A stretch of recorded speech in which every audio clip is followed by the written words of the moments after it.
Bismillahirrahmanirrahim. Rabbi shrah li sadri wa yassir li amri wahlul 'uqdatan min lisani yafqahu qawli. Right. Can you see me okay? Can you see my screens now? Can't see your slides yet. Oh, now we can. Yep, it's all good now. Okay, let's hope no technical difficulties. It's kind of breaking up a little bit for me. It's slowing down, so I hope it works okay. I'm not sure why that's happening, but right. Okay, Bismillahirrahmanirrahim. So welcome everybody to this virtual workshop, inshallah, on preparation for Ramadan, a student's guide. So I'm Dr. Hafsah Qureshi, and my pleasure to be here with you today. All right. So in this workshop, inshallah, we're going to be talking about, how to make the most out of Ramadan, inshallah, while being a busy student. I know how it is, especially if you've got exams coming up. Specifically, we'll be talking about how to connect with the Quran, inshallah, because Ramadan is the month of the Quran. So how to connect with the Quran despite your busy schedule, and how to, maximize the blessings of Ramadan, inshallah. We'll talk about how to continue your studies while fasting in Ramadan. And also, Ramadan is about increasing our God consciousness, our taqwa. So we'll be talking about, simple tips, inshallah, to increase our consciousness of Allah and hopefully increase our Imaan as well.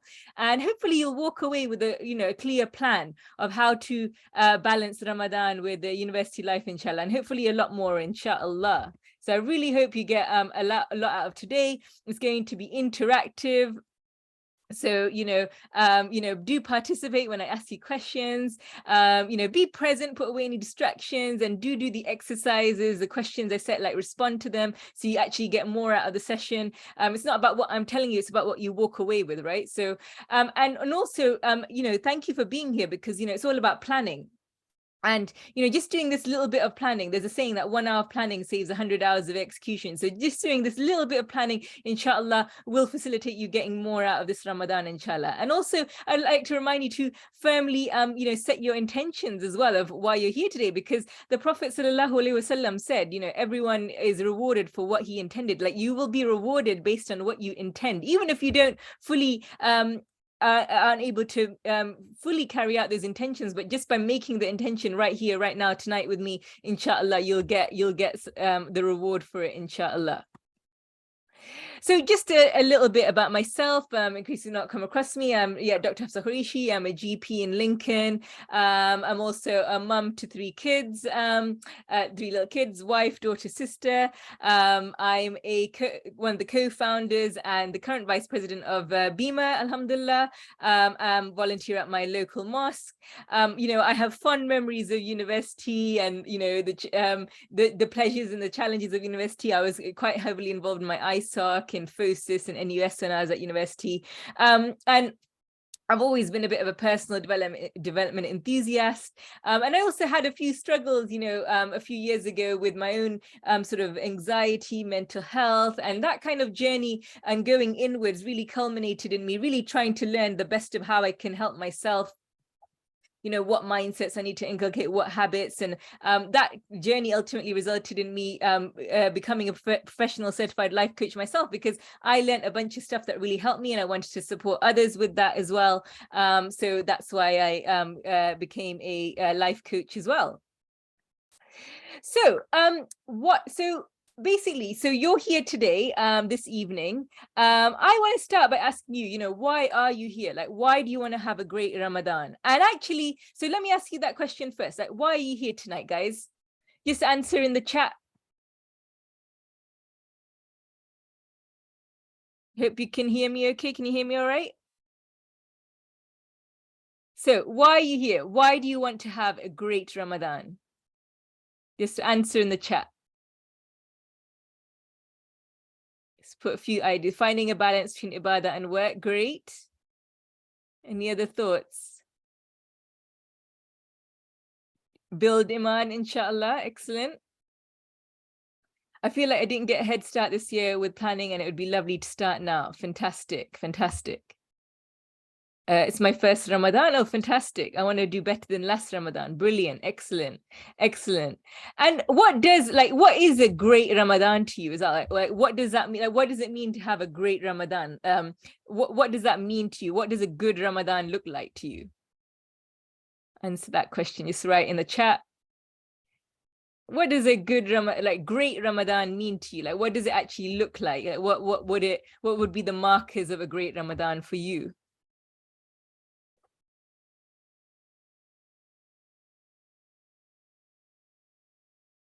Achieving goals. Okay, what kind of goals? Doing all my worship and not being exhausted. Excellent. Excellent. Any other thoughts? Like, what is a great, like, what would, at the end of the month, what would you have to have done, or what would you have had to experience to be like, yeah, that was a great Ramadan, alhamdulillah? Praying Fajr, having good intentions, being positive and reciting the Quran. Fantastic, fantastic. Great, excellent. Avoid bad habits. That's brilliant. Excellent, excellent. Thank you. Excellent. Increasing general knowledge. Excellent. Being close to the Quran. Excellent, excellent, excellent. First, being able to make intention of praying all the prayers on time, inshallah. Completing the Quran, implementing what I learned in my actions. Excellent, excellent. So let's just talk about, some of the blessings of Ramadan, inshallah, to get us going. So, what are some of the fantastic blessings of Ramadan? So let's talk about what it says in the Quran and Hadith. Allah says in the Quran, fasting is prescribed to you as it was prescribed to those before you, so that you may attain taqwa. So that's the real reason why we have Ramadan. It's not to starve us of food and drink. It's so that we can attain taqwa, which is God consciousness, being mindful of Allah, being aware of Allah in all moments, inshallah. And, really that is the key as well to, great mental health, because Allah says in the Quran, verily in the remembrance of Allah do hearts find rest. Okay, so the more you're aware of Allah, the more, like in a meaningful way, the more peace you should feel in your heart, inshallah. Some other blessings of Ramadan: whoever observes fast during the month of Ramadan out of sincere faith, then all his past sins will be forgiven. So it's an opportunity to get our sins forgiven, inshallah. Fasting is a shield with which the servant protects himself from the fire. It's like a shield from the fire. Also, this hadith, that the fast and the Quran are two intercessors for the servant of Allah on the day of resurrection. The fast will say, "Oh Lord, I prevented him from his food and desires during the day. Let me intercede for him." And the Quran will say, "I prevented him from sleeping at night. Let me intercede for him." And their intercession will be accepted. So it's a means that, inshallah, on the day of judgment, we get that intercession, inshallah.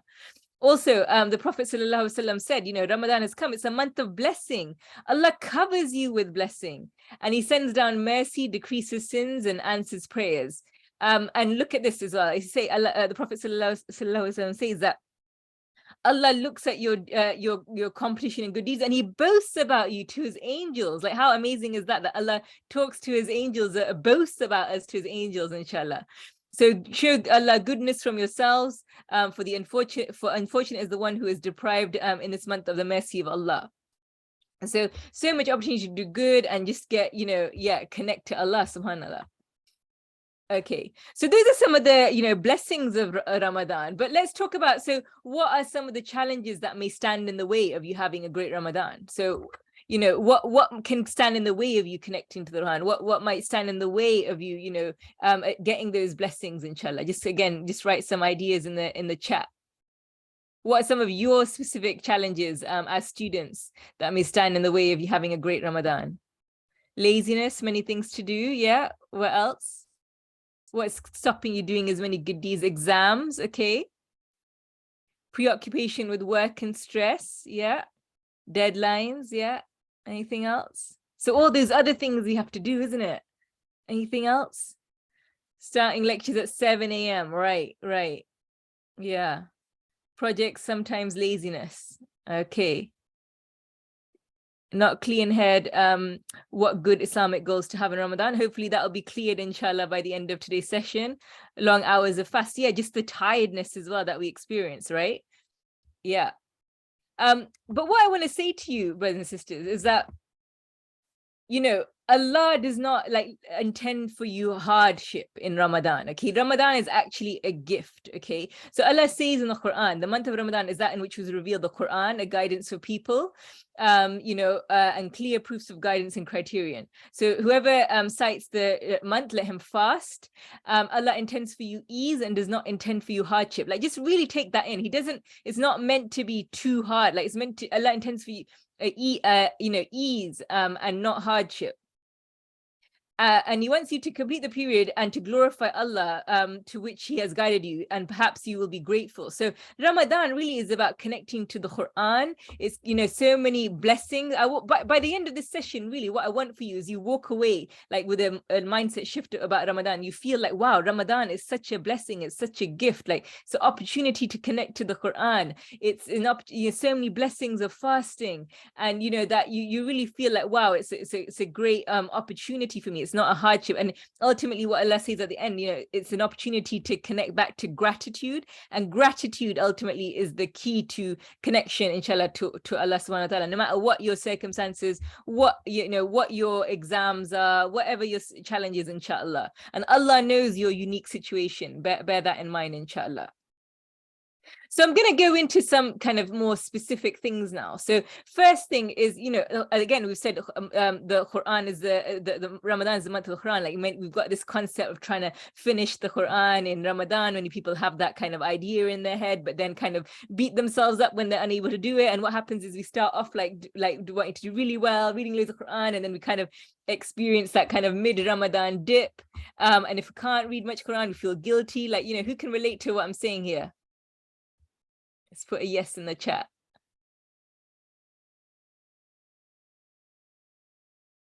Yeah. Yeah, excellent. Yeah. So how can we really connect despite a busy schedule, despite exams, etc.? And the reason, as I say, I'm putting this as the first point here is because the month of Ramadan is the month of the Quran. It's when the Quran was revealed, a guidance for the people and clear proofs. It's a clear guidance for us. And what I want for you, right? What I want for you is that you enjoy like connecting to the Quran, that you're looking forward to connecting to the Quran. Like, even if your time is short, it becomes about quality, not quantity for you. And even if you're only able to spend like 10 minutes a day with the Quran, I want for you that you really enjoy that time with the Quran, that you're looking forward to it, that you and inshallah, it's a habit that you not only you start maybe in Ramadan, but you carry on, inshallah, beyond the Quran, like just connecting to the Quran, enjoying the Quran. Okay. And how are you going to do that? Well, it's about one mindset shift that I hope I want to share with you right now, that I hope will help you connect to the Quran more. And that is to see the Quran and read it as if it's your life coach, right? Okay, so what is a life coach? So a life coach is somebody who will explore what your unique situation is and maybe guide you to the mindsets and strategies that will help you improve your experience of life, right? Internally and externally. That's what it's ultimately about, like, helping people, become the best versions of themselves, and whatever their struggles are, helping them, giving them strategies, giving them ideas to help them overcome it, right? That's what a life coach does. And so they can improve step by step. But I want you to see the Quran as your life coach. And that's why, even if you're only reading 10 ayahs, look at it as to like, what is Allah trying to say to me today, right? What is Allah trying to say to me today? Like, when I was younger, I used to think the Quran, like it seems to jump from topic to topic. Like, why is it in this like kind of strange order? These kind of thoughts used to cross my mind, right? And what I realized is, well, so read the Quran. When you're reading the Quran, read it that Allah, whatever you're reading it that day, like, this is what Allah wants me to read today. Okay, read it like with that kind of mind frame. So when I'm coaching someone, for example, I'm not like teaching them a presentation in a systematic order based on what they're telling me is their challenge. I will kind of respond to that, and I'll give them suggestions, and it's not even about, and help them figure out kind of a plan for themselves, right? So it's not necessarily structured in the same way as just teaching. Coaching is a different thing to teaching. So it's like that in a way. Like, see the Quran like as your coach that is giving you what you need to read that day. And when you start approaching the Quran with like, oh, what's Allah got to say to me today? What's going to help me today? It really improves the way you, like, it really changes the way you interact with the Quran and makes it come alive for you.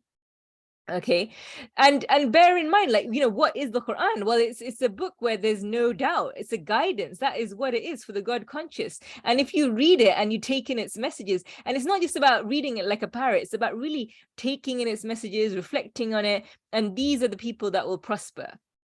And again, if you think about it, what does the Quran contain? It contains reminders of the shortness of life, about the purpose of life. It contains lots of stories, for example, about the Prophets alayhi salam and how they dealt with different life tests. Actually, it's something like only 5% of the Quran is the rules of do's and don'ts, right? It's not really a book about do this, do that. Like there's a little bit of direction there, but really it's there to give us like support and like mental and emotional support, and like, look, all these prophets went through these tests, you can get it through it as well. If you think about it, the prophets, they went through every kind of test. Ayub alayhi salam with his illnesses, Ibrahim and Zakaria alayhi salam, for example, not having children, Yusuf with his family abandoning him, for example. So, lots of stories, lots of reminders of the shortness of life. Again, these are all comforting messages. And ultimately, the key message being like, rely on Allah, and Allah will, make everything better. Like if you rely on Allah, like things will come together, essentially. Okay, so in this way, again, if you approach the Quran as if it's your coach in this way, it will help you as well overcome your negative thoughts. Okay, so we all, especially as students and also, as adults, like we have, all of us have self-limiting beliefs, right? We all have negative thoughts about ourselves, about our circumstances. Am I going to pass this exam? Am I not? Am I good enough? I can't do this. Oh my God, life's so hard. And what happens when you have those thoughts? You tend to, how does that make you feel? Well, it makes you feel down, it makes you feel anxious, it might make you feel guilty. And the reason it's making you feel those things is because our feelings are a direct relationship to our thoughts. Like how we feel is a reaction. Our emotional state is a reaction to what's going on in our mind, whether we're conscious of what's going on in our mind or not. But that is what feelings are. They're a physical kind of reaction to whatever the thoughts are going on in our mind. So the more you connect your thoughts back to those that align with the Quran, essentially the better off you'll be. So essentially what I want to say to you, like an insight I want to give you as well, that a lot of times we have thoughts and we believe them as if they're true. Like we might have a thought that, oh, I'll never get through all this work, I'll never pass this exam. And then if you really believe that that's true, then that's when you're going to feel really, really anxious, right? If you feel like, oh, I can't pass this exam. But if you kind of realize that, just because you think something doesn't mean it's true, and let the thought come and go, that's when you'll be able to kind of manage the emotions better. And really, we think all sorts of things, like all sorts of thoughts are going to go in and out of our heads. And so you need to kind of filter what are the thoughts that are true. And the only thoughts that are ultimately true are those that align with the Quran and Sunnah. Basically, what I suggest to you is ignore all those other thoughts that don't serve you. And when you start to see thoughts in that way and are more conscious of your thoughts, again, it's going to transform your experience of life, inshallah. And you may have heard of the idea of affirmations. And again, it's about believing. Don't believe just random stuff that your childhood or your social influences or whatever might have made you believe about life. Like, align your thoughts about life and about Allah based on what's actually in the Quran, because that is God's revelation, right? So, if you really take to heart and really believe these ideas that Allah is always near me, these are all basically these are all reference to ayahs of the Quran, right? Allah has honored me, Allah has given me purpose, Allah wants me to not lose hope. Allah is my helper, Allah is enough for me, for example. Allah is with me wherever I am. He'll never give me more than I can bear. He's given me worth. When you really align your thoughts about your ideas about yourself to what's in the Quran, and the fact that Allah has honored you just by creating you, like He's chosen you to exist, like of all the eggs that could have been become embryos, you were chosen. So Allah has honored you in that way. So if you think, oh, I'm not good enough, well, Allah's given you honor just by being where you are right now, basically. That's the message of the Quran. And again, I'm a few of some of my favorite soothing thoughts from the Quran and Sunnah are things like, when I feel a bit overwhelmed, I think, well, Allah doesn't give me more than I can bear. Again, that's directly from the Quran. When I feel sadness over loss, or if I failed an exam or something like that, I used to tell myself, well, my rizq is in Allah's hands. If I miss out on something, well, it wasn't meant for me. If I'm feeling anxious, I tell myself, well, nothing can harm me except what Allah's already written. If I fear failure or I'm feeling not very confident, I just tell myself, well, the results of my efforts and people's perceptions of me even are in Allah's hands. So it not mine. Like, my results are in Allah's hands. So all I need to do is try my best. Again, all these beliefs I carry are aligned with what's in the Quran. No matter what's going on, Allah is closer to me than my jugular vein. And ultimately, verily, in the remembrance of Allah, do hearts find rest. So when I remind myself of that, like, that's what gives me calmness. So what I'm trying to say to you, brothers and sisters, is, again, when you start reading the Quran, scanning for the soothing messages that Allah wants to give you that day, and start reflecting on it, you'll enjoy opening up the Quran, okay? And it's best to read with meaning to get that effect, okay? Allah wants you to give you a message each day, but you've got to open up the letter. You've got to see what is it that Allah wants to say to you that day. And so some practical tips to connect with the Quran, inshallah, is really remember that it's about, again, as busy students, remember it's about quality, not quantity, inshallah. Like, even if you're reading just 10 ayahs each day with translation, do what you can. Like, don't beat yourself up, do what you can and really connect to the meaning, because the Quran's it's meant to transform our hearts, it's meant to, as I say, give us it's not meant to be just read. Of course, the more you read, the better, but I get it. Allah knows as well, like, if you've got 7 a.m. lectures, or you're busy all day, then you maybe you can't make time. Maybe you can, though, as well. So it's about I can't answer that question of how much for you, but however much you read, do it for quality. Think quality, not quantity, as well. Like, prioritize the quality connection, inshallah. Some other tips as well, like, have the Quran in a really easily accessible place, so you're reminded to read it as well. Like, maybe having it as an app on your phone, or in between lectures, just flicking it open and reading a few ayahs. I remember on my commutes to placement, I used to read it then, and managed to, because it used to be about maybe an hour commute in the train, I used to get through a juz in Ramadan. But you've got to think, you got to plan. Again, this is where I want you to plan today. When is going to be the best place where I can fit in reading some Quran, inshallah, even if I've got exams, even if I'm busy on placement, where can I try and fit it in? And hopefully what I've done is helped you to see that it's enjoyable to read the Quran.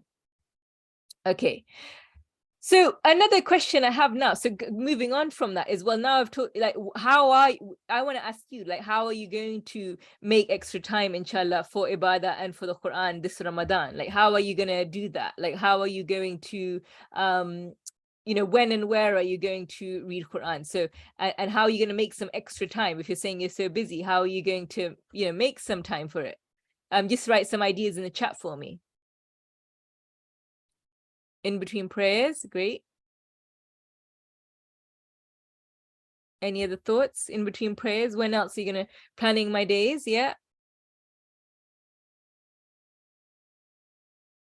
Yeah, any other thoughts?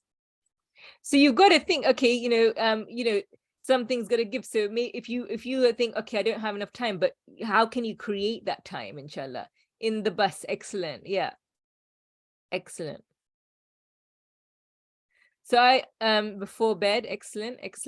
So I did some thoughts, on how you're going to make some more time. First of all, remember as well, like, if you have the intention that I want to read a certain amount, Allah will put barakah in your time. So remember that, like, time's not bendy, like Allah can put that barakah in that time. But some ideas as well of how you can maybe create some extra time. Prepare as much as possible before Ramadan, maybe doing your big shop before Ramadan, maybe freezing some food, maybe kind of putting away distractions as well, like if you've got loads of things everywhere, put away the things that will distract you. Maybe choose a few clothes that maybe that are non-iron that you're going to wear, so you're not wasting time preparing clothes every day. That's an idea there. Maybe stick to simple dishes so you're not wasting too much time cooking. This is a big one, I think, for students. Like, cut out social media use. Really think about reducing your phone use in Ramadan, right? Maybe delete some of the apps off your phone. It's not going to go anywhere. The info still stays there. You can always reload the apps later, but maybe for Ramadan, delete the apps off your home screen. Cut out the social media. Also, just as I said, this is a simple matter of prioritizing and scheduling in when you're going to read some Quran. Especially, I think morning and evening time might be one of those times where you can fit it in more. Because in the daytime, I get it, you've got lectures, you've got placements, you've got things. But if you schedule some time in the morning, maybe after suhoor, or on the way to your lectures, and also in the evening, like post iftar, just schedule in some time that you're going to just spend with the Quran, inshallah. And also think about, as I say, listening to Quran and adhkar while walking, while changing. We've got the resources now. We've got the Quran recitation at our fingertips on our devices. So we can just, if we make that intention, we can, inshallah, just click the button and listen to Quran, as I say, while getting changed or whatever, inshallah, while tidying up. I just wanted to point out as well, like for some of the sisters, that even if you're not fasting, praying, there's still lots you can be doing, inshallah, to connect in Ramadan. It's not just about not eating. It's about, again, Ramadan is about nurturing your consciousness of Allah subhanahu wa ta'ala. It's about increasing your taqwa. That's what it's ultimately about, okay? So you can still do adhkar, you can still read the English translation of the Quran, read seerah, listen to lectures. So there's still lots you can be doing. And I want you to plan tonight about, like, if when I'm not praying, what am I going to still be doing, inshallah, to, make the most of this Ramadan, inshallah. And another point I wanted to make really to you guys is that make everything ibadah, right? Like that's what the essence of what being a Muslim is about. Like it's about it's about renewing your intentions. That's why we have the phrase Bismillah ar-Rahman ar-Rahim, in the name of Allah, most kind, most merciful. When you go to your lectures, when you start your journeys, when you start placements, when you're about to see some, just to make it, when you're about to start an assignment, when you're about to start studying, make everything an ibadah, inshallah. Make everything ibadah, have that intention, because everything can literally, this is our religion teaches, everything can be an ibadah if you make your intention to be for the sake of Allah. You start in the name of Allah. The other thing I'd say is, don't just do your best, because everybody's situation is different. I get it. You might have exams, you might have deadlines. But again, that's what I was saying, quality, not quantity. And remember, it is about the Ramadan is about, it's about God consciousness. It's not about, ultimately, it's about, Allah says it's about increasing our God consciousness, our mindfulness of Allah. Like all the other stuff, is everything. It is a tool to that means. The not eating, the reading Quran, the praying, it is a means to God consciousness. That's what Ramadan is about. So, be conscious of Allah as you're studying, as you do whatever you're doing, inshallah, if that makes sense. Sometimes we just have this tick box approach, and then if we don't reach the tick boxes, we kind of feel bad about ourselves and feel guilty. But what I want to say is, like it says in the Quran, Ramadan is about that God consciousness. Okay. Right. So next question I had is how to continue your studies while fasting and in Ramadan as well. Okay.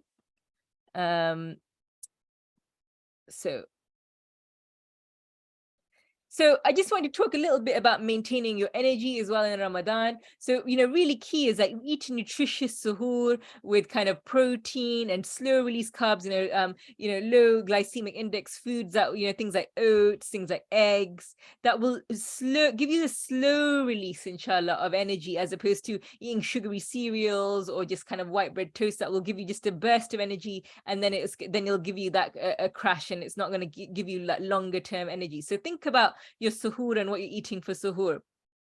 Also, remember to drink plenty of water when you're not fasting. I think I end up drinking more actually in Ramadan than in outer Ramadan, because I'm more conscious of my drinking. So make sure you're drinking plenty of water, and also think about your sleep.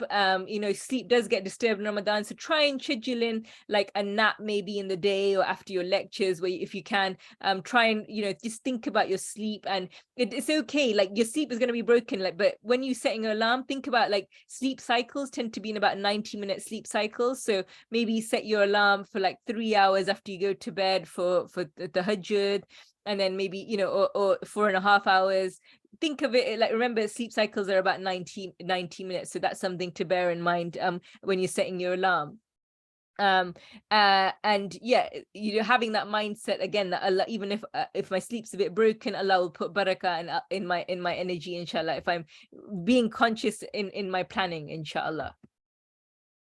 The other thing I would say is, prevent that post-iftar crash. Ideally, you want to go for Taraweeh, you want to read some Quran after you've broken your fast. So think about what you're eating in iftar as well. Prevent that post-iftar crash. How do you do that? By eating more vegetables and lean protein in your iftar as well. Like avoid too much sugary foods, avoid too much starchy foods like toast and pasta and noodles, like that. A bit of that stuff is fine, but make sure you're eating lots of vegetables and protein too, because you'll be fuller for longer, and also you'll get less of a post-iftar slump. Why do you get the post-iftar slump? Well, if you eat lots of sugary foods, biscuits, cakes, fried foods, what happens is you get a glucose spike, right? And then what happens is insulin is released, that then takes the glucose into your cells, and then you get actually a glucose crash. And that even though you've had lots of glucose, but because of the insulin release, it's not circulating in your bloodstream, and that's why you get that slump and you feel really sleepy and tired. So again, the way to avoid that is having lots of vegetables and protein in your iftar, and less kind of things like dal, chickpeas, things like that, less kind of sugary foods and starchy foods, inshallah. The other thing I want to say, okay, so in terms of how to maintain your studies alongside Ramadan, maybe you might need to change your study times as well. You might need to change your study times. So maybe thinking about studying more in the morning.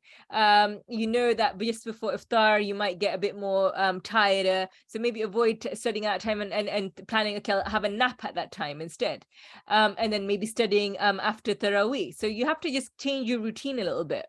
And also really what I encourage is do focus study. Again, even with studying, it's about quality, not quantity of time that you're spending. So it's about putting away the distractions, putting away the phones. And how I like to study, or how I like to do focused work, is something called 60-60-30, where you work in a solid chunk for about 55 minutes, and then you have a 5-minute break. So you maybe you set a timer, even work solidly for 55 minutes, then have a 5-minute break, then work for another 55 minutes, and then have a longer, maybe 30-minute break. Okay, so just really focused work, all distractions aside, all interruptions aside, you'll get more out of your time than in your studying as well. And like I say, have faith in the barakah of Ramadan. Like if you have faith that 1 hour is lots of time, I can get lots done, Allah will put barakah in that, inshallah. And remember, like I say, retention is about attention. So when you'll retain the information more that what you were really focused on and attentive of when you were taking in. So it's about putting those distractions away. These are just general study tips as well, but especially you want to avail it during Ramadan, inshallah. Okay. So I've talked a lot there. So what I wanted to do is just give you an opportunity. I've got more content to share with you, but I just wanted to give you an opportunity, inshallah, just to think about some of the things I've said here, and write down some answers to these questions, and share as well in your breakout room. So my questions are: what are your Quran goals this Ramadan based on your unique situation? And as you're sharing, remember, everyone's situation is different. There's no kind of superiority, inferiority. Like, don't think, oh, look, want to do way more than me. Be realistic for you. And then think about, when are you going to read it? What are your Quran goals? When are you going to read it? Like, be as specific as possible as well. And then what do you plan to cut out to make some time for the Quran and extra ibadah as well? When can you nap as well? Maybe think about that. And when can you carve out maybe 2 hours a day for some focused study time as well? So I'll let you guys, are you creating the breakout rooms now? Inshallah. Think.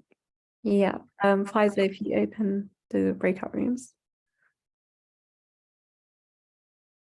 So we'll spend about maybe 5 minutes or so in the breakout rooms, and then come back. As I say, I've got a few more things I want to share with you, but I just want to break it up a little bit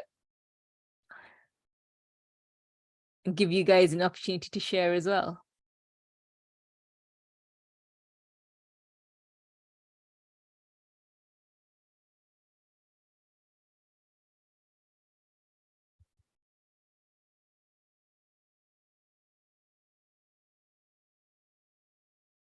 Also, if you can, please do rename yourself, just so that we know where to put you.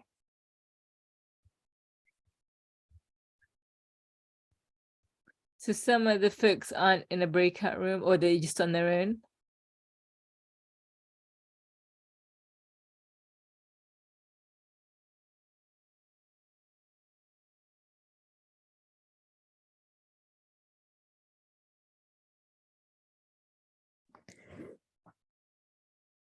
We've got a couple people who have their names as guest or iPhone. So if you could just rename yourself and then we can put you into a breakout room.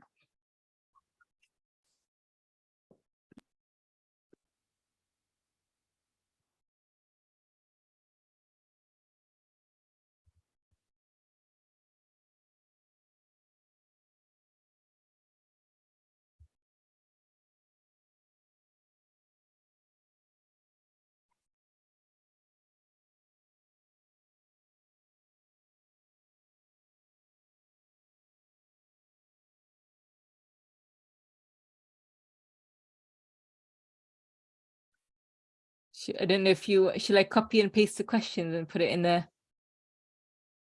Oh yeah, we can broadcast it. I'll have to.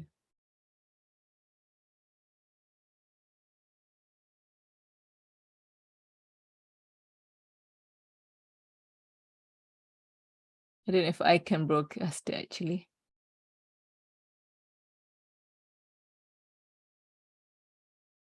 I'll put it in the chat and then you can share it. Yeah, I can do that actually. Yeah, perfect.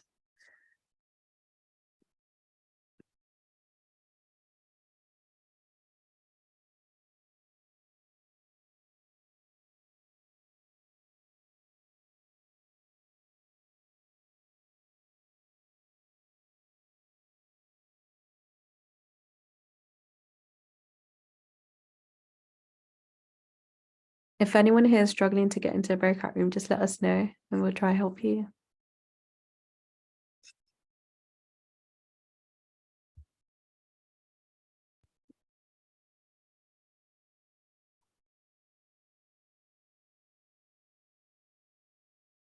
So we'll give everybody maybe 2 or 3 more minutes and then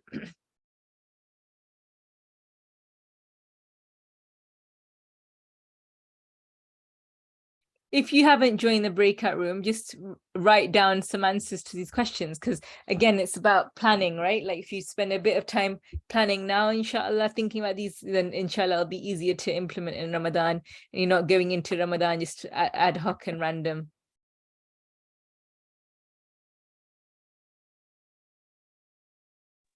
Hi, assalamu alaikum. Walaikum salam. There was an issue with my breakout room, so if you don't mind, rather than typing, I'd like to speak. Is that okay? It's fine with me, yeah. So my main issue is that until I actually get to Ramadan, the first day, I don't know how I'm going to react. I'm a bit anxious at the moment for the start of Ramadan because I'm doing a master's, I've had ill health.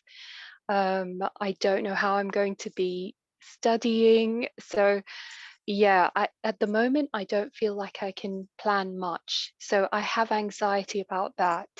I don't know if anyone else feels the same way, but that's my current situation.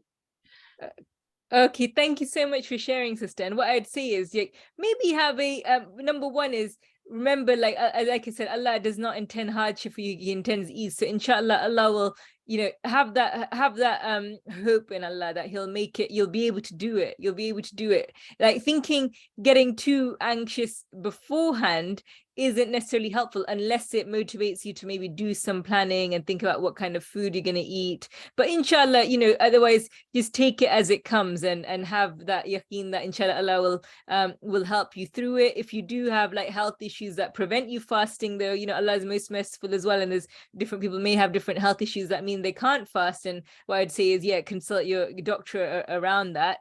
And maybe again have a minimum, like maybe set a minimum, like even if I'm tired or struggling, but I'll try and at least read like a minimum of 5 ayahs a day, for example. Have maybe set a minimum target. What do you think to that?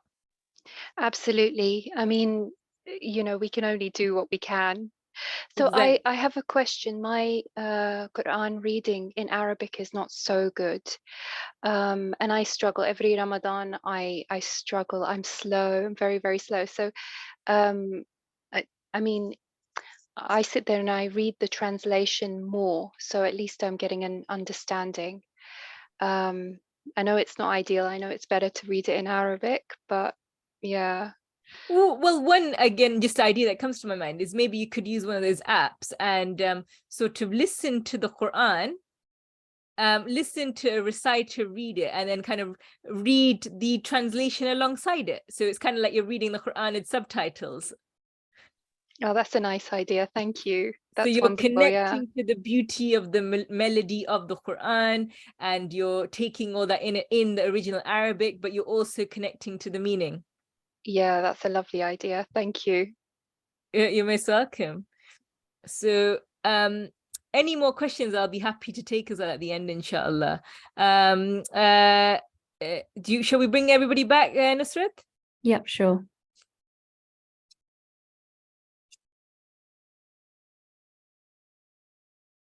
It'll take a minute for everyone to be back.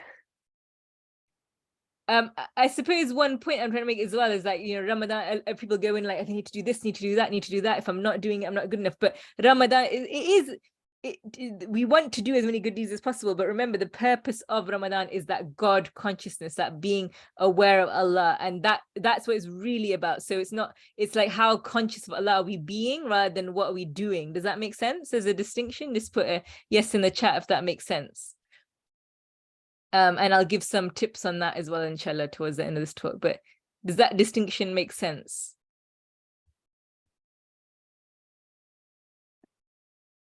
Great.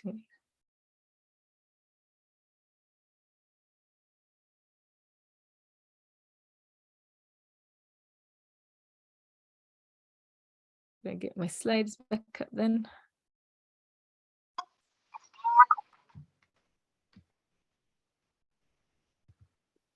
Everyone is back.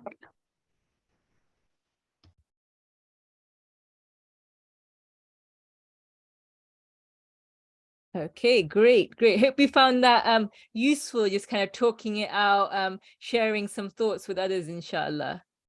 And yeah, in the feedback or maybe in the chat, let us know if you found that useful to talk it through, inshallah. So just want to briefly talk about some other blessings of Ramadan as well and how we can maximize them. So one I wanted to point out as well, like when the sisters mentioned kind of anxiety around things, and somebody mentioned at the beginning about assignments and deadlines. Well, I want to point out to you that Ramadan as well is a gift, and one of the blessings is, you know, how a dua is accepted. Like Allah, in the Prophet sallallahu alaihi wasallam said that indeed there is for a fasting person, when he breaks his fast, a supplication which is not rejected. Allah will not reject your dua. So really what I encourage you to do, what I encourage people to do, and I'm coaching them as well, is like really make dua real for yourself. Make it not just, we tend to have these general duas, ya Allah, give me good health, let me be successful, let me enter Jannah, and that's all good too. But make your duas specific as well, based on what you're experiencing day to day now. So what I would a suggestion I have right now for you as well is like maybe write down your 5 biggest goals or things you want to achieve in the next kind of a month or 2-3 months, and maybe write down what are your 5 biggest current worries as well, even if it is, how am I going to be able to get through Ramadan, how, you know, and what I say is, turn your worries into du'as, and turn, you know, your goals as well, like make them into du'as. So what I want you to do even right now is write down your 5 biggest goals and your 5 biggest worries, and then kind of rewrite them as a dua. So ya Allah, help me achieve X, ya Allah, help me overcome X. And if you write that down right now, maybe on a note app on your phone as well, it's something you can access when you're breaking your fast every day, inshallah, and also during Taraweeh and after all your prayers as well. And also I think it's really good, you know, to connect to that as well, because then when you're in your salah as well, and what we're doing in our salah, again, we're praising Allah, and then we're asking, you know, you alone we worship, you alone we ask for help. So visualize your worries as you're asking Allah for help, and as you are asking, you know, show us the straight path, the path of those whom we favored. Visualize maybe people who've achieved the goals you have before, or like what the goals you want that help with, what is the destination, what is the straight path you want to go on, inshallah. So make it real for yourself, inshallah. So I'm just going to give you a few minutes there, just to think about your biggest goals, biggest worries, and you know, write them down, inshallah.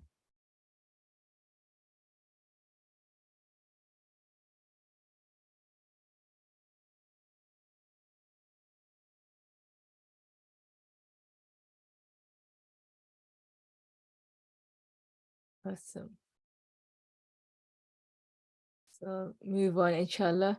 And again, another big challenge people can be like, the worries can be about like Salah and Taraweeh. And again, what I would say, it's about, quality, not quantity. So what I would say as busy students, focus at least on praying on time, make that your main focus, and inshallah praying with presence, like as much as possible being present in your Salah. And just prioritize, maybe schedule in when are you going to pray. If you've got lectures coming up, if you've got different things in the day, when can you think, maybe in the beginning of the day, when can I fit in my prayers? When can I fit in my prayers? And if you have that mindset that I want to prioritize Salah, everything else will fit easily around it, inshallah.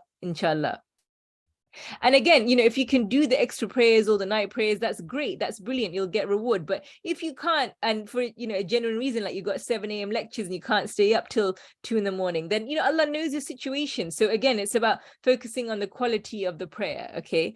And just again, some tips as well, just to get having that concentration. Again, you can't always control your level of concentration, thoughts will come and go in your mind. But what I found is if you anchor your Salah based on certain actions, like for example, if you take a minute just to clear your mind before Salah with some deep breathing, and you focus on your movements in Salah and making sure they're good, slow movements, and you recite out loud, actually moving your lips as you're reciting the Quran. Again, these are tools you can use to increase your focus in Salah. And as I say, you can't always control that. We all want that beautiful, lovely, connected feeling. We can't control that, but what we can control is the what we do with our body. And if we focus on that, then you will find that focus, that khushu', inshallah, will come. And also it's about, again, just remembering what Salah is about. Is just about giving gratitude to Allah, asking for guidance. So make the Salah real for him. Feel that you're talking to him, you're praising Allah, you're asking him for help with your worries. Like make it real for yourself, inshallah.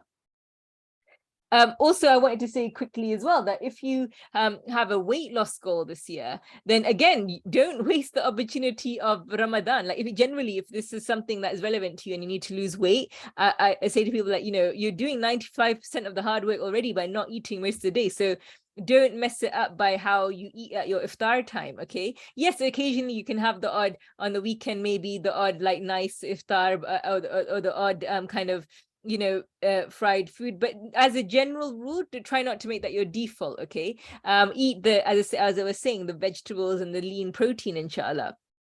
And you can, you don't, obviously your intention is you're not fasting to lose weight, but you can avail the fact that you're not eating, as I say, just with that a little bit more mindfulness of what you're preparing for your iftar. Obviously weight loss is about calorie deficit. That means your calories that you're taking in have to be basically less than the calories you're burning. And if you basically eat mainly vegetables, you can be very full. You can be very full because obviously you want to, you're hungry, you've not eaten all day, you want to have a filling meal. You can be full, but you're actually still eating a lot less calories compared to if you were eating fried foods, cakes, biscuits, rice, pasta, noodles. As I say, have a little bit of that stuff, but make sure you've got plenty of vegetables in there as well. And that's one easy way to reduce your calorie intake, inshallah. Also, make sure you're drinking plenty of water. And the other thing as well is if you're having less of those sugary, glucosey kind of foods, your body will switch to burning fat a lot faster as well for energy. And you might actually find that you have more energy during Ramadan. And another blessing I want to mention of Ramadan is, really have iftar together as well and invite each other, especially as students. It can be a lonely time if we're away from our families, but try and get together for iftar, invite each other, even if there's not a lot of food. The Prophet ﷺ said, the food for, one person is enough for two people is enough for three. He said, like, there's always a lot of barakah in food, especially if we're sharing. Also, the Prophet ﷺ said that whoever gives iftar to one who is fasting will have the reward like his without it detracting from the reward of the fasting person in the slightest. So if you invite others to break fast with you, you get the reward of their fast as well. Like, how amazing is that? So, do think about that as well, inshallah. Okay, so finally, I just wanted to finish with, as I said, Ramadan is about increasing God consciousness. So just some really simple tips to increase our consciousness, inshallah, of Allah. So as I say, Ramadan is about increasing God consciousness. And I love this idea of God consciousness, because what I found in my journey is when you become more conscious of Allah in your everyday living, that's really, and you're conscious of Allah in everything that you intend to do, that's when you get that beautiful life internally as well as externally. And being conscious, being mindful of your movements, of your how you're creating every single day, that is the opposite of living life on autopilot, and the opposite of living life on other people's agendas. Like, be really intentional, be really creative in how you live each day, inshallah.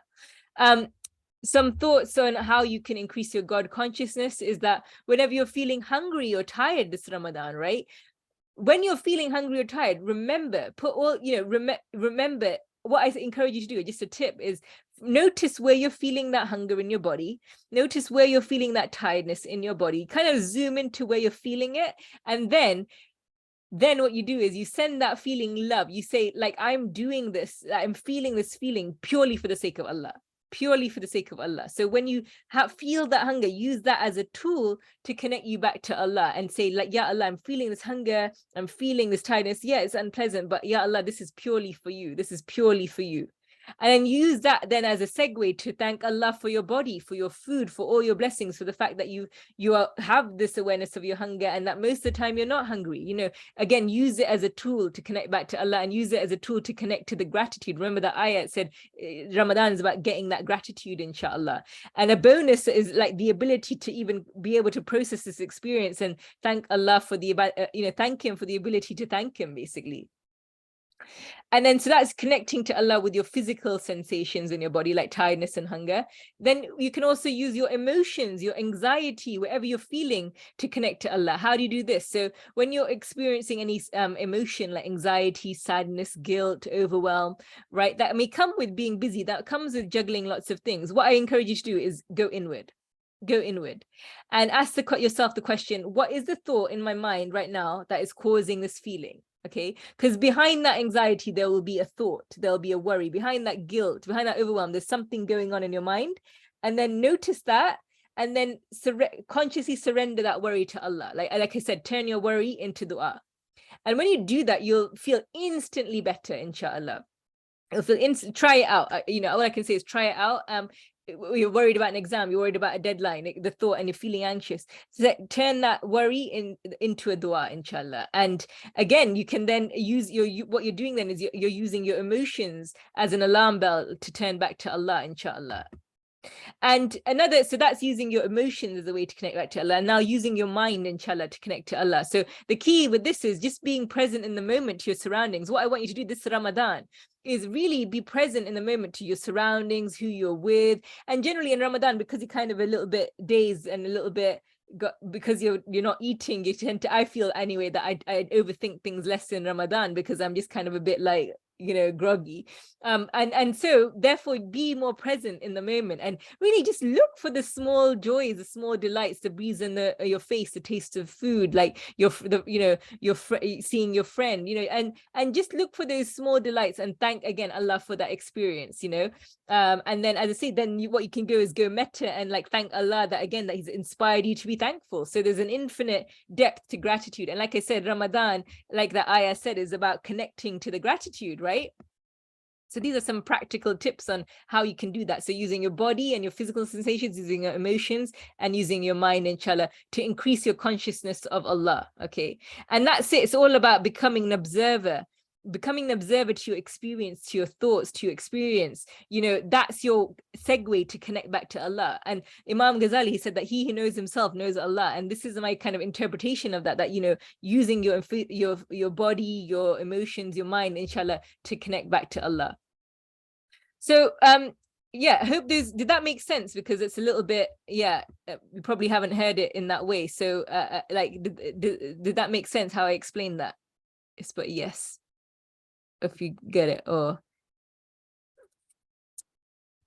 okay, so final few things I just wanted to say is inshallah,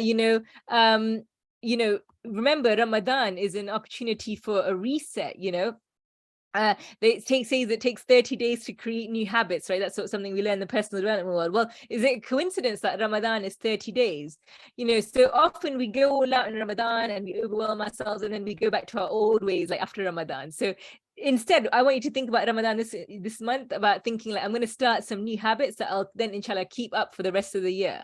And if you do that year on year, that's how every Ramadan you'll get like a life upgrade, a life boost, inshallah. So Ramadan is really an amazing opportunity we reset our routine anyway, right? So now it's like you're clearing if you've got bad routines, bad habits, you're clearing the slate, and then you can consciously think like, what are the habits I want to create, inshallah. So that's kind of the main stuff of what I wanted to share with you, inshallah. I hope you found it beneficial. And again, I want to give you a little bit of time here again, just to think about, well, based on what I've said today, what do you want to achieve this Ramadan? What are your Ramadan goals? And try and keep them, smart, realistic for yourself, achievable. But again, just think in these categories, like, again, Quran, like what are your Quran goals? Do you want to do some hifz? Do you want to do tafsir? What resources will you use? Just think about that. Think about Salah and Taraweeh, like how much is a minimum? Like I said, we're saying, think how much is a minimum, and then you can expand on that. Also think about charity and your contribution, right? Anything you want to do in that? Any other classes, for example. Just think about how, how you're going to, inshallah, make the most of this Ramadan, inshallah. Think about that, inshallah. And I'll be happy to take questions as well. So I'm going to give you a few minutes just to do that. And so, I'll give you a couple of minutes before we finish up here. And just do the exercise, pen down a few thoughts, maybe share in the chat, because again, you're more likely to do what you write down, if that makes sense. Otherwise, this will just be a talk that you've come to and not really taken anything away. So make some plans, inshallah. Fantastic. So hope you found it useful, and you've taken away how you're going to connect to the Quran despite your busy schedule, how you're going to manage your studies alongside fasting, and some tips there to increase your consciousness of Allah, inshallah. Remember, Allah is on your side. Allah is most merciful. He's not trying to give you hardship, but actually Ramadan is a gift. It shows us that, guys, if you can go the whole day without eating for the sake of Allah, you can do anything. You have power, you have willpower, you can achieve anything you want to achieve. If you can go the whole day, inshallah, without eating, you have that power within you, inshallah. So I'll finish. I'm happy to take questions now. I'll just finish by saying, if you have any questions as well, feel free to connect with me. I'm on Instagram. This is my website, drhafsahcoaching.com. There's some free resources on there. I also have a free support WhatsApp group for like growth-minded professional Muslim women. That's for women. Sorry, brothers. It's mainly for the women, because I mainly work with professional Muslim women, and I want to, empower Muslim women. That's kind of one of my things that I'm going for. So it's, if you want to join the WhatsApp group, it's bit.ly/mindsets and habits. If you click that, the WhatsApp group will come up. I would also really appreciate some feedback on today's presentation. And I'll hand over back to Nusrat. If you want to take, if anybody's got questions, I'm happy to take questions. And I really hope you found it beneficial. Please do give some feedback as well. So I'll see. I just want to say Jazakallah khair for everyone attending today and engaging with the workshop. And a massive thank you for Dr. Qureshi giving up her time and coming to talk to us today. Inshallah, we are able to take these tips and tricks away from today and able to apply it in this Ramadan coming up. And Jazakallah khair once again. And that's everything from us. And please keep an eye out. Should we take some questions? Yes, definitely. There's someone saying, can you put the link in the chat? So I'll do that. Do you want to have a look at scan for the questions, Nusrat? If anyone wants to take the mic as well, happy to do that. So I've got a question privately sent to me. So it's going to be my first Ramadan in UK. I'm a postgrad student at Bay Campus from India, and I'm known Muslim to myself in here till now. I don't know how I'm going to manage and practice my Imaan with all the Ramadan stuff, iftar, suhoor and all, but nevertheless, inshallah, I'm going to make it. Do you have any advice for me?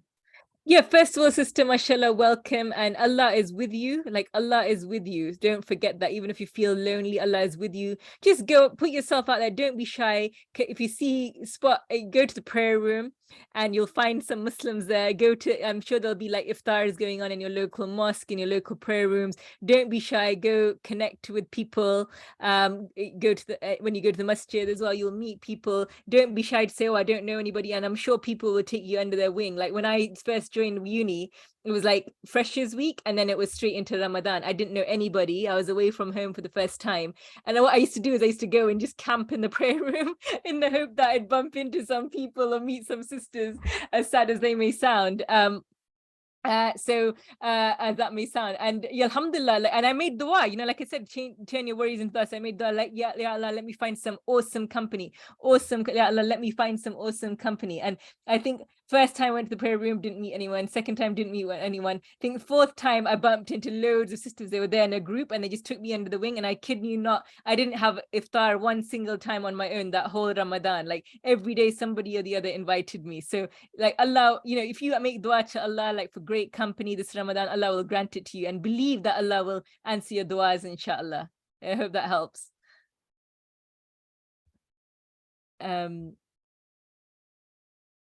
Can you read the Quran that's on your mobile phone while you're on your period? That's a fiqh question. I'm not a scholar in that way. I'm not a scholar, so it's a fiqh question. Personally, I do touch the Quran on my app if I'm on my period, but I just don't touch the Arabic like one of the sisters said. But I like to stay in that routine of connecting to the Quran, and I feel like I'm missing something if I'm not, right? So I just make sure that I'm not touching the Arabic letters. So again, it's a fiqh thing, so if you're uncomfortable with that's fine, that you might want to ask a scholar, but based on my reading, I think like I feel for me it's okay to do that. But yeah, so hope that helps. And really connect to the meaning, as I say, of the Quran as well, because that's what Allah, it's a love letter from Allah. That's how I see the Quran. Any other questions, guys, or anybody want to take the mic? Well, could you explain 60-60-30 again? So it's the idea of, if you are trying to do a task like revise or something, if you are distracted, they say if you get interrupted, it takes about 20 minutes to get back into the mind frame you were before you were interrupted. So try and study in a focused way without interruptions. Put a do not disturb sign on your door if you need to, and at time when maybe you're in the morning or in the evening after you've broken your fast, where you can kind of maybe hydrate yourself or whatever, like where you can be. I can't tell you when your peak performance time is. You'll have to experiment, but maybe figure out when you have the most energy in the day, and then schedule some time to study that. And as I say, without interruptions, without checking your phone, set a timer on your phone. That helps keep focus. 55 minutes solid, then have a 5-minute break, maybe where you check your phone, have a stretch, then get back to it 55 minutes, and you'll find you get more done in those 2 hours than you might have in a whole day, inshallah. Do I personally answer questions in the WhatsApp group chat? No, it's kind of, I share thoughts, I share resources. If you have access to my number via that as well. So if you have questions, you can send it, and I might send yes, it's just the way you can connect to me, really. Inshallah. But any other questions? Okay, as I say as well, if you could leave us some feedback as well, that would be super awesome, and grateful for that. And yeah, I can't see any more questions there, so I'll hand back to Nusrat. Yeah, that's everything from us today, and please do keep an eye out for future SBMA events as well. Inshallah, we have a good year ahead of us, and may Allah allow us to reach Ramadan in a good health and Imaan. And keep us in your duas, inshallah, the organizers of this event, and myself, I'll be cheeky as well, request your duas, inshallah. Jazakallah khair, everybody, for joining. Inshallah. Jazakallah khair, Dr. Qureshi, for everything. No problem. Take care, inshallah. You too. Assalamu alaikum, everyone. Wa alaikum salam.